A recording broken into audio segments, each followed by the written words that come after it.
Bhagavad Gita 9.33 Kim Punar Brahmana Punya Rajirishyastatha Anityam Sukham Lokamimam Prapya Bhajasvamam. Kim Punar Brahmana Punya. In the previous verse, Krishna has stated that he, devotion to him, even those who are low born can be delivered. Now he says, therefore, how much more does it apply to those who are high born, such as Brahmanas, the pious Brahmana? Bhakta Rajarishyastatha. And the second part can either refer to the devotees and the Rajarishis or the devoted Rajarishis, whichever way. And then he concludes this line of thought, therefore, Anityam Sukham Lokam Imam Prapya Bhajasvamam. Therefore, having been born in this temporary material world, one should just best go ahead and become devoted to him. Anityam Sukham Lokam. This Anityam Sukham Lokam is more or less a repetition or a reiteration of Dukhalim Shashvatam, which is a more well-known verse from the Gita. That is 8.15. This is 9.33. Now, moving onwards, the key point that Krishna is making here is that we as souls are bound to suffer and bound to die in material existence. These things are simply unavoidable. When we know this, unavoidability of our destiny, why should we resent it and get ourselves into trouble unnecessarily? Instead, if we just focus on striving to move closer and closer to Krishna, then we can, by the practice of bhakti, transcend the misery of this material world. So the basic point that Krishna makes here is that we are having choices and we should make an intelligent choice.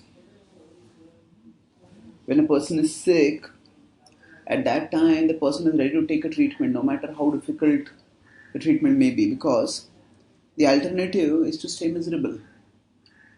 But if there is a treatment that can enable one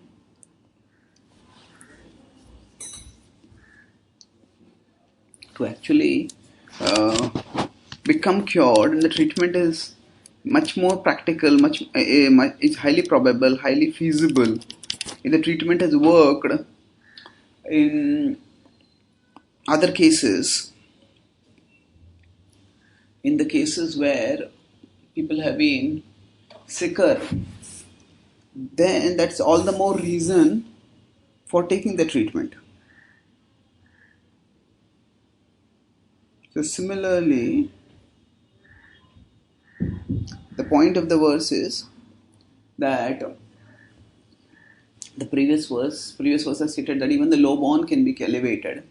And why should the high born not be elevated? Why should the Arjuna is a Raja Rishi, he's saintly king, and he certainly can be elevated. So Raja Rishi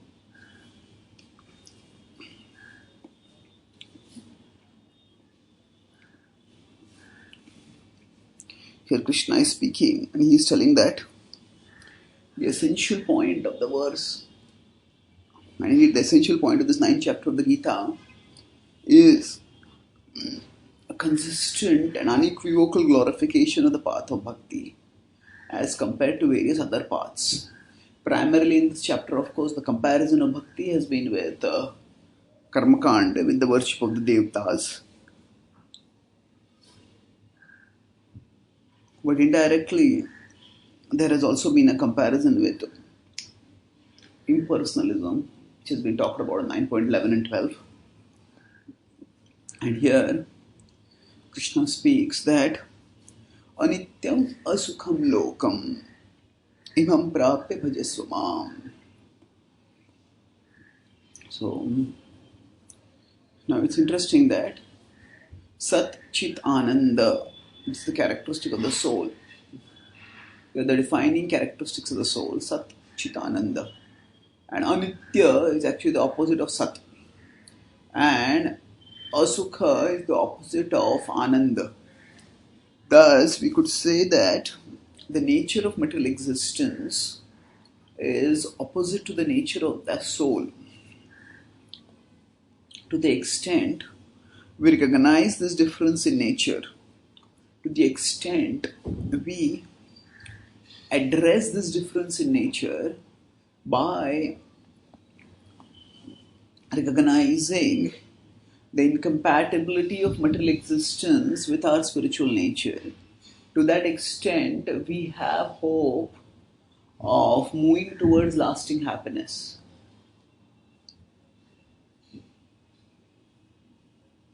If we don't recognize this incompatibility,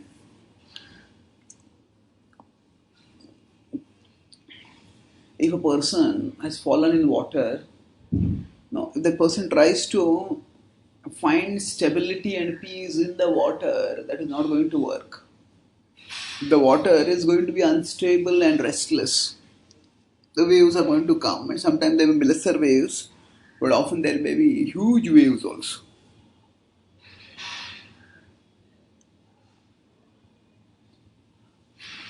So the essential incompatibility of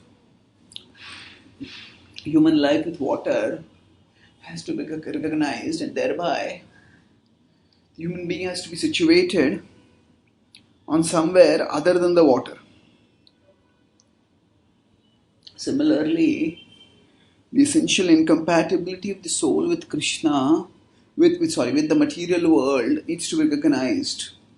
Just as wanting to be steady and wanting to be on a firm ground in water is impossible. Similarly,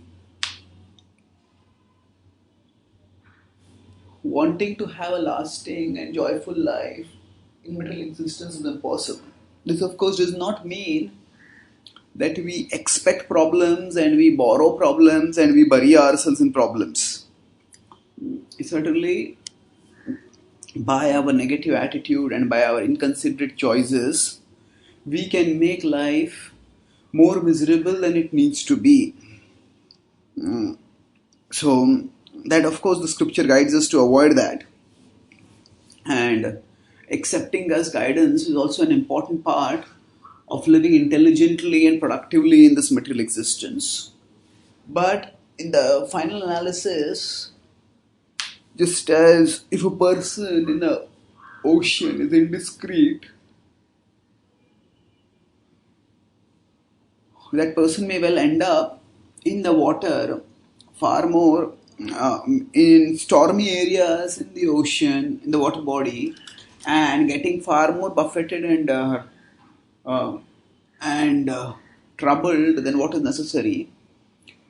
And that person has some nautical sense, some sense of how to find relatively peaceful water, or at least to avoid stormy water, then that person can be more peaceful even in the ocean.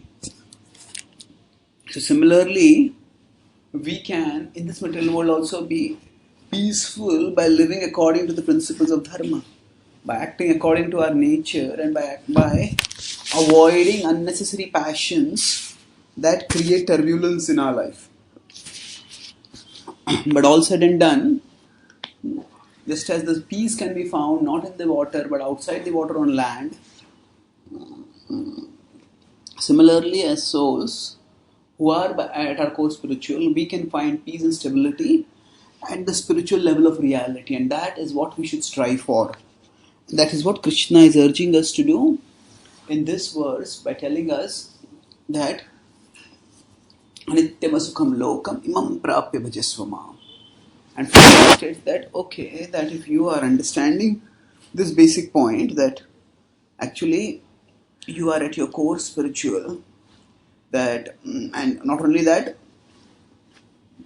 Arjuna, you are high born, so you have a greater chance to do this. You have a greater chance at success, and therefore just practice bhakti and attain success. Thank you.